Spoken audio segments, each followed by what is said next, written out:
परमात्मने नमः। ओम श्री सत्य गुरुदेवाय नमः।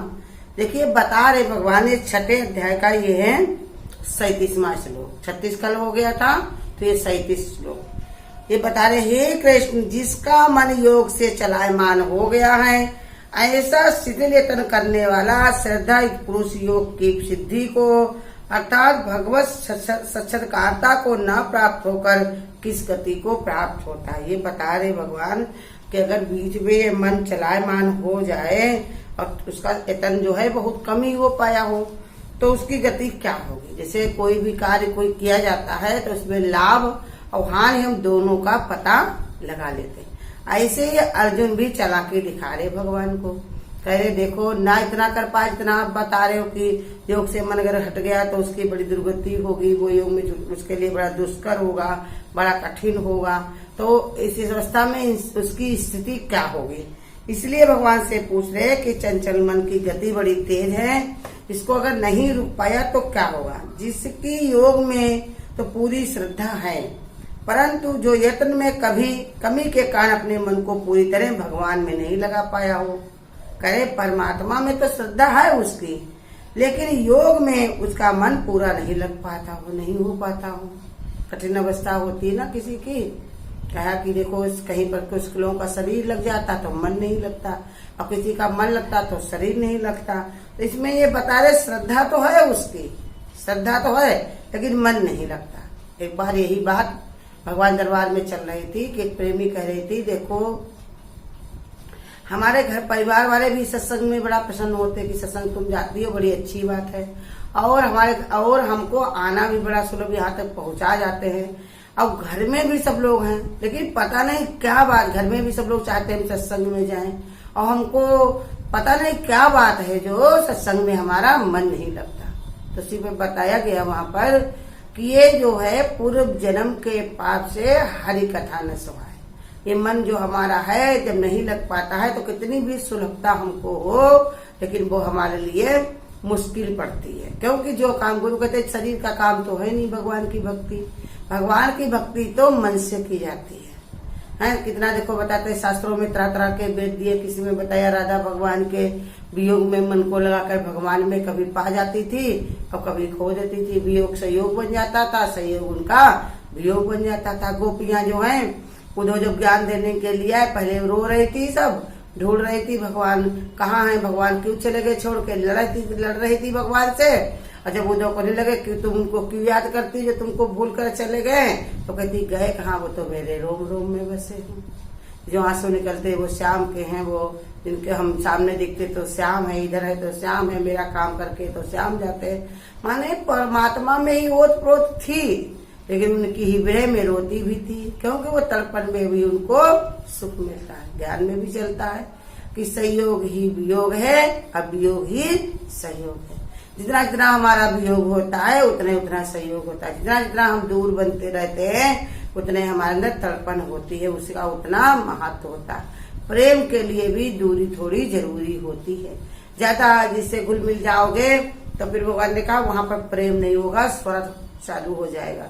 इसलिए बताया कि प्रेम के लिए बहुत आवश्यक होता है।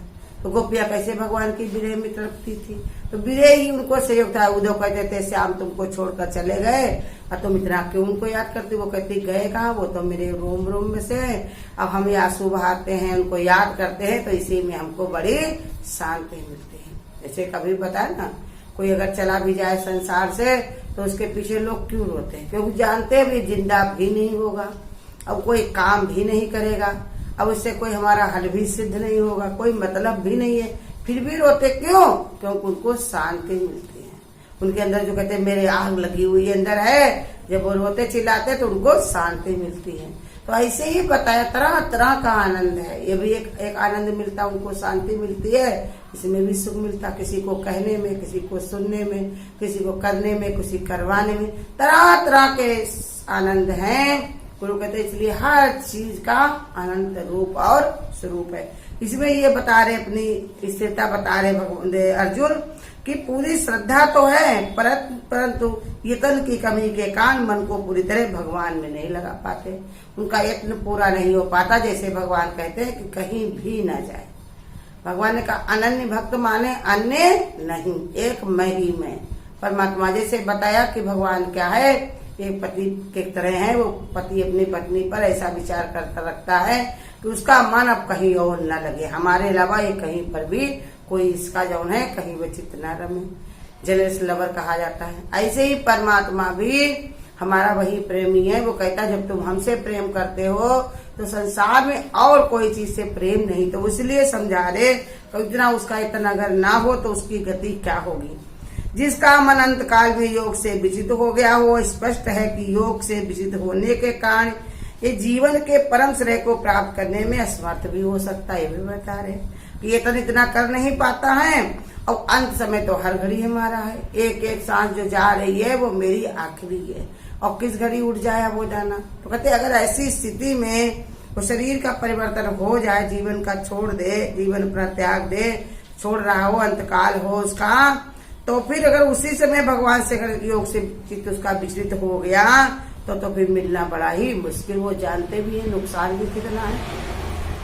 इस त्रुटि के कारण पुनः भगवान ने बता रहे फिर 84 लाख योनियों में चक्कर लगाना पड़ेगा।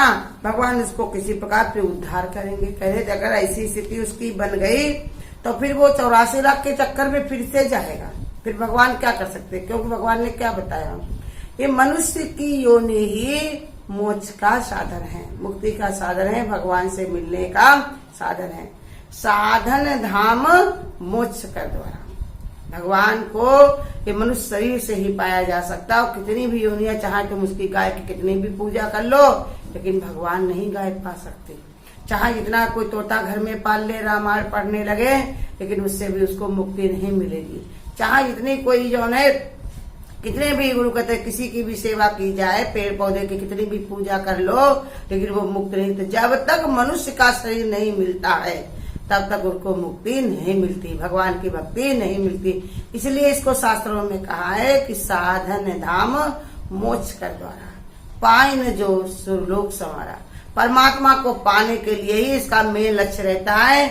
इसी के कारण धरती पर आया हुआ है, मनुष्य का शरीर रखा हुआ है, लेकिन यहाँ आकर के काम उसके फिर से मनुष्य की काम तो कम करता है और संसार में यही जो जन्म जन्म की आदत पड़ी है वही काम में ज्यादा रम जाता है। तो इसी पर बता रहे कि अगर ऐसी शंका है उनके अंदर, जो उनके अंदर ऐसी शंका हो गई है, ऐसा विचार हो गया है कि अगर ऐसा उसका स्थिति नहीं बनी आखिरी दम, जब अंत काल समय आया तो अगर ऐसी स्थिति नहीं उनकी बनी तो क्या होगा उनके साथ में, उनको फिर से 84 लाख योनियों में जाना पड़ेगा। इसलिए भगवान से ऐसे गुरु कहते भय भी न प्रीति करे ना कोई। तुम भी हमेशा भय रखो मन में कि किस घड़ी उठ जाए आप वो जाना, कहाँ से आए क्या है करना और आगे कहाँ है जाना। सब अपना निश्चय बना के रखो। गुरु कहते कितना तुम्हें सत्संग करना है, कितना तुम्हें परपंच करना है। संसार में कितना तुम घुसोगे तो क्या निकल पाओगे। ये लड़का बच्चा मैं मेरे जानवर वाली बुद्धि तुम्हारी जो बनी हुई है, इतने ही सुख जानते हो। तो गुरु कहते हैं ये सुख नहीं, ये तो कौआ के बिस्टा के बराबर है। अगर इसी सब कर्मों से ही अगर भगवान को पाया जाता तो हमारे दादा भगवान परिवार में ही मन लगा लेते, ना अपने लड़के बच्चों में ही पकड़ के बैठते। क्यों मत पूरे पूरे दिन के लिए सत्संग भजन करने के लिए चले जाते थे। उनको जो खाने को मिल गया तो ठीक है, नहीं खाने को मिला तो ठीक है। कितनी उनके पास आमदनी थी, लेकिन फिर भी वो कम से कम अपने पर लगाते थे, क्योंकि उनको वो बैराग में त्याग में जीवन बिताना चाहते, उस संसार को शिक्षा भी देना चाहते थे कि देखो आखिरी दम तक हमने अपने कार्य को बंद नहीं किया है। देखो कहते हैं जिस समय उनको डॉक्टर ने मना कर दिया था कहीं आने जाने को, और उसके बावजूद भी इनको यहीं लखनऊ के पास से किसी ने चिट्ठी लिख करके भेजी कि दादा भगवान हम आपके ज्ञान की हमको सख्त जरूरत है। अगर हमने इस समय शरीर छोड़ दिया तो हमें लगता है दुर्गति होगी, हमारी तो अभी स्थिति नहीं बनी। दादा भगवान वहां से वैसे ही चल दिए, जब लोग मना उनको करते रहे, संत महात्मा सब लोग मना करते रहे, लेकिन वो वैसे ही उठकर भागे। जैसे गुरु कहते हैं अपना जैसे बच्चा जब खून का होता है, चाहे वो नालायक से नालायक हो, माँ कितना भी दर्द में हो, लेकिन अगर वो बुलाएगा तो माँ उठकर भागेगी। गुरु कहते हैं वो तो दर्द दुनिया जानती है, संसार में सब करते, जानवर भी करते हैं, गाय बकरी भी सब करते हैं, लेकिन ये जो सच्चा प्रेम होता है तो गुरु कहते भक्तों की पुकार पर भगवान दौड़े आते हैं। दादा भगवान ऐसे हमारे भागते हुए आए हैं। कैसे आए होंगे? कहते जिस गांव में गए उसको ज्ञान सुनाया, उसने शरीर का त्याग कर दिया और उसके बाद उनकी इतनी तबीयत खराब हो गई कि वहां पर पानी शुद्ध नहीं था, हवा शुद्ध नहीं थी, इसी के कारण ऑक्सीजन लग नहीं सकता, इसी के कारण वहीं पर ही वो कोमा में चले गए और 3 दिन तक कोमा में रहे और उसके बाद धीरे धीरे उन्होंने यही लखनऊ की धरती पर ही अपनी समाधि ले ली। क्यों? परमारथ के कार्य, परमारथ जिनके मन माही उनको जग दुर्लभ पछना, इसीलिए वो सबके दिलों में राज करते हैं। सब उनको उनके कुछ न कुछ शिक्षा लेते हैं। हमारे गुरु हमेशा ही गुरु हमारे दादा भगवान के ही गुण गाते, कहते तो मेरे दादा भगवान का ज्ञान है, ये तो हमारे गीता भगवान का ज्ञान है, ये तो उनकी ही पढ़ाया हुआ पाठ है। तुम लोग हमको कभी, मेरी देह को कभी गुरु नहीं मानना, गुरु तो हमारे दादा भगवान ही है। इसलिए गुरु हमारे जहाँ भी जाते हैं वहां पर पहले ही दादा भगवान की तस्वीर वहां पर रखे, दादा भगवान को विद्यमान देखते हैं। दादा भगवान की सब मंदिर अब घर में जा जाकर स्थापना करवाई गुरु ने, अपने हाथों से भगवान की मूर्ति अपने हाथों से प्रेमियों को दी। कहा हमारे दादा भगवान जिस घर में रहेंगे उसमें शांति और आनंद रहेगा, ज्ञान रहेगा। इतनी उत्तमता है गुरु के अंदर, तो इसलिए कहते हैं क्योंकि उनके अंदर परमार्थ है। वो जानते हैं कि शरीर की पूजा नहीं होती, शरीर तो सबका ही तामसी है।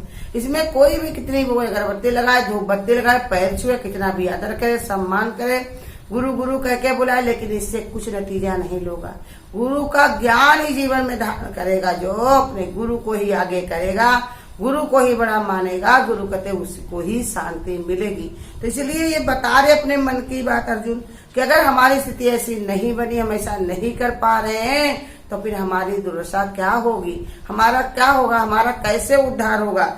इसलिए कहते जौन है कहीं हम श्रेय साधन से गिर तो नहीं जाएंगे। जो कार्य करने के लिए हमको मनुष्य का शरीर मिला है वो कार्य से हम गिर तो नहीं जाएंगे, वो कार्य हमारा पूरा हो पाएगा कि नहीं। इसलिए ये पूछ रहे हैं भगवान से। गुरु कहते ऐसे हमको भी अपनी चिंता होनी चाहिए कि मेरे मन में शांति क्यों नहीं आती, अब भी हमारे मन में ये सब चिंताएं क्यों घेरे हुए हैं। इनका क्या होगा, उनका क्या होगा, मेरा घर ना बिगड़ जाए, मेरा किचन ना बिगड़ जाए, मेरे कपड़े लत्ते ना बिगड़ जाए, मेरी मेंटेन सब लोग मुझे अच्छा कहें।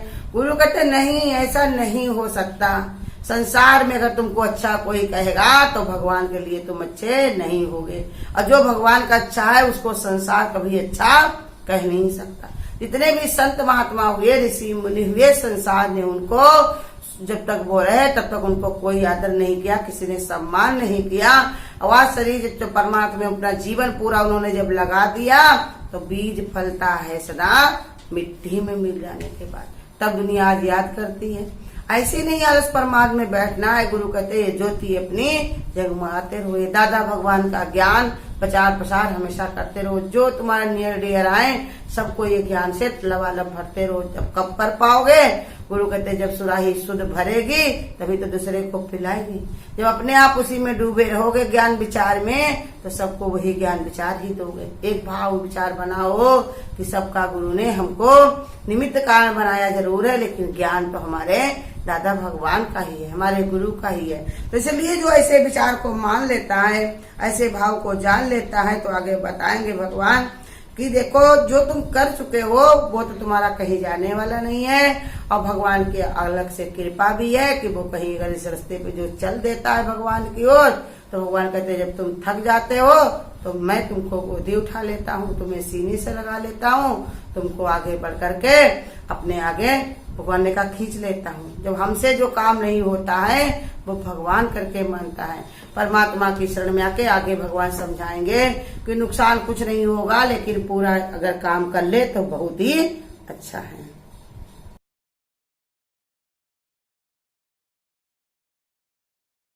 है खुदा का करम आज इंसान हम, हरकतें मगर जानवर सी करे, तो हरि क्या करे तो गुरु क्या करे। है खुदा का करम आज इंसान हम, हरकतें गरी अगर जानवर सी करे तो फिर खुदा क्या करे, फिर हरि क्या करे, फिर गुरु क्या करे।